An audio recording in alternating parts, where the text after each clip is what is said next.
Hey everybody, welcome back. This is our own 2018 Mazda 3 with a lace and flake candy roof paint job. As you can see, what I'm doing here is buzzing it back with the DA 600 then 800 grit to give it some mechanical adhesion for when we start doing different layers and different textures of different style of painting. We originally did the metal flake probably about 2 years ago and haven't had a chance to actually complete and finish the job, and at least now we're well and truly on the way. So generally what I like to do when starting a job like this is have a bit of a mind map as much to what I want to do. I work out from the center and then base my designs around from that.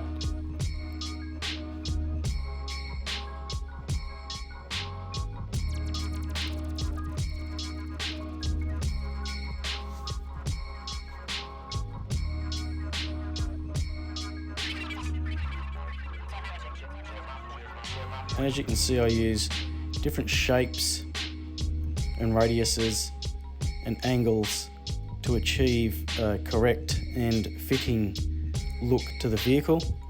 This roof particularly actually tapers from front to rear, so my original plan I couldn't quite stick to what I wanted to, as you see with those two panels of lace, so I had to go much larger and adopt it to suit.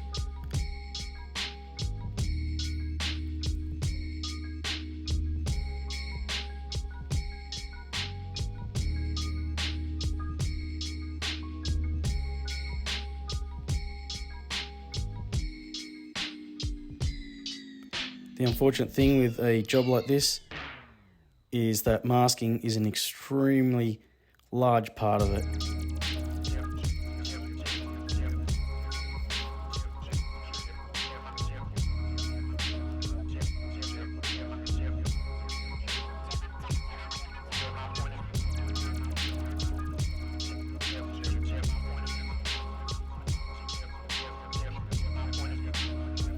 So here I'm throwing down a little bit of black just to darken it up a little bit. It is a jet black base coat with a 2-to-1 ratio of a clear binder, just to give our candies something else to bounce off, as candy really likes a darker colour as opposed to a lighter silver.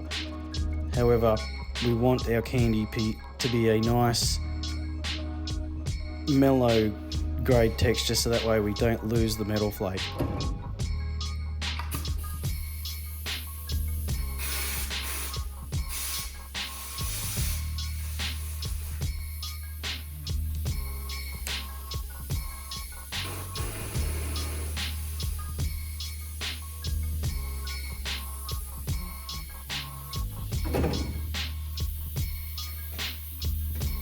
So as you can see there, the rear, just above the tailgate there, wind deflector if you want to call it that, is all masked up. And what we are doing there is a bit of marbleising. I wanted to give it a marbleising edge all the way around it. So usually a plastic wrap, a bubble wrap, or anything that you can scrunch up that makes a weird to odd object works exceptionally well. Sometimes, more often, people will throw down their base coat, then throw the next base coat down and place glad wrap over the top, which works exceptionally well as well. I have used that technique, which is not too bad. I just wanted to do something different by basically slapping a piece of plastic that's laced up with colour. It gives you a total different texture and a total different technique.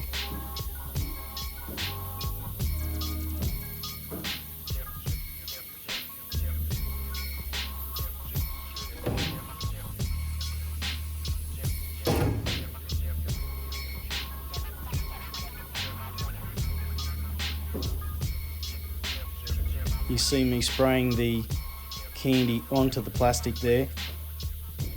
Eventually, if I want something a bit thicker, I will actually dip it into the pot of paint and then remove some of the excess just by flicking it on the ground, and then dabbing it onto the job.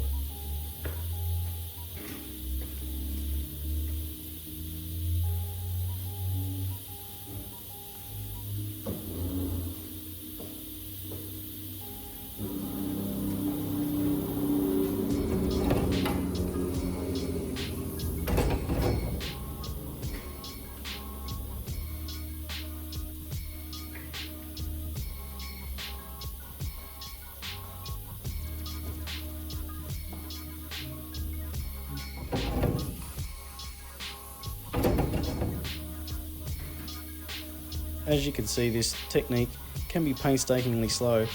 However, you can sort of manufacture the desired effect that you're looking for.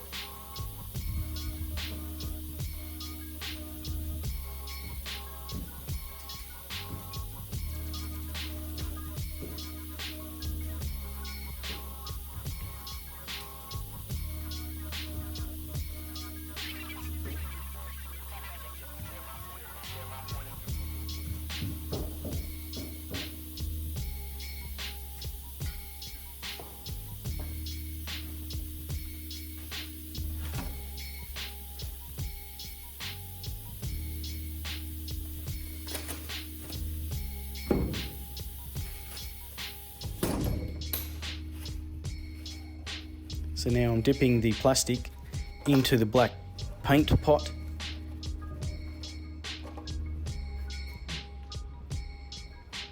So that way, once we throw some candy over the top of this, it will give you different textures and different depths of colour.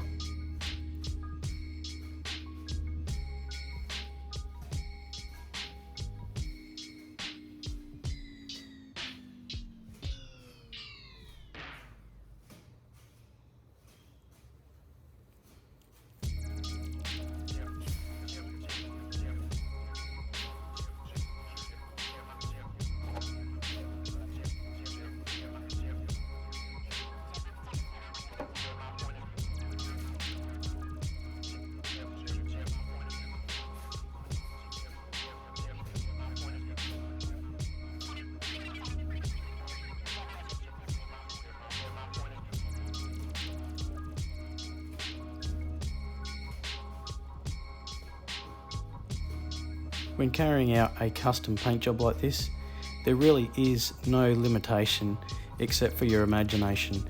If you can think of anything that could be achievable in terms of shapes and designs, nowadays there is nothing that could hold you back.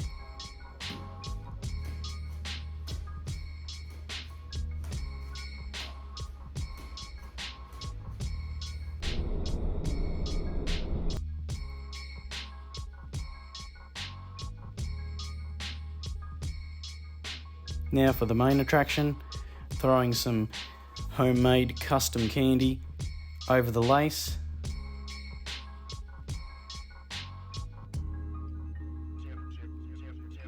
For a nice hazed in edge.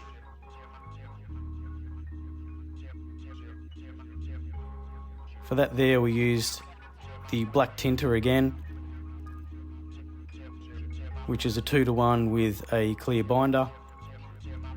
So again, we're putting down the soft edging with the black base coat mixed 2-to-1 with a clear binder, allowing for the metal flake and the lace to bleed through to soften that edge.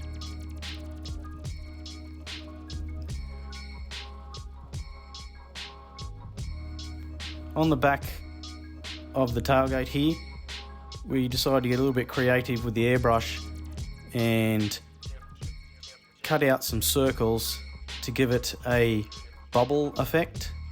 I actually had someone come in and says, "Oh, those moons look good." So you may want to call them a moon, but they are bubbles.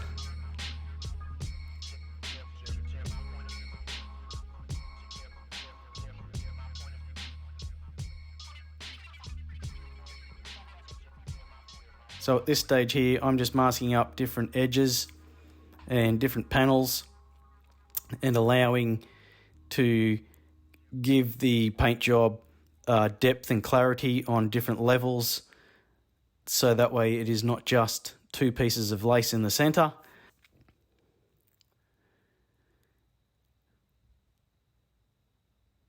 So we're throwing down some clear coat. You can really see it now. The thing's starting to hammer out and certainly have some visual effect.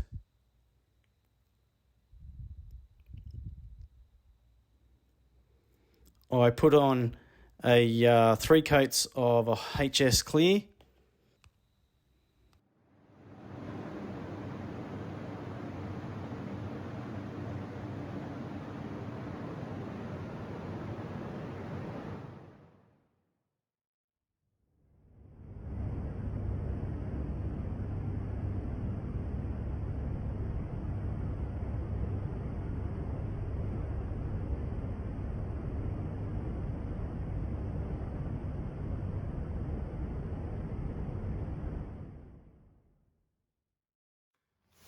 So you can see the 45 edge that I'm talking about running away from me.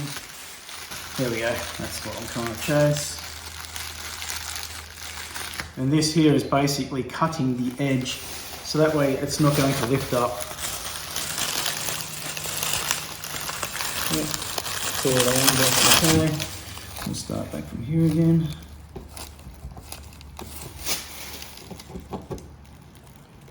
Now conventionally people just pull it up like so. That's not the correct way. Just let go. This has been on there for a few days now, so I'm not surprised it doesn't want to play the game. Yeah, okay.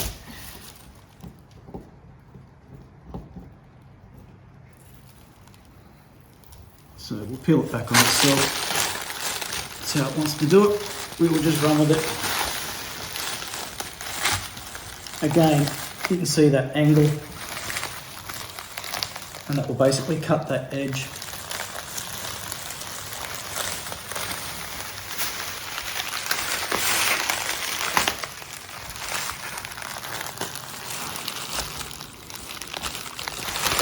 Just like so. So we're done. We've demasked it, we've put it out in the sun, it looks fantastic. We've put drip rail mouldings, a few panels and stuff on the back. So now we're just going to let it cure for a couple of weeks, because I actually laced on the clear quite heavily, probably a little bit more than what I should have, but trying to get the build up, especially on this where the lines are. They're just a little bit proud. So what we're going to do now is let that cure, and we'll hammer that back with 600. We'll probably go 600, 800, and then we'll just give it a good flow coat, and it will look like glass.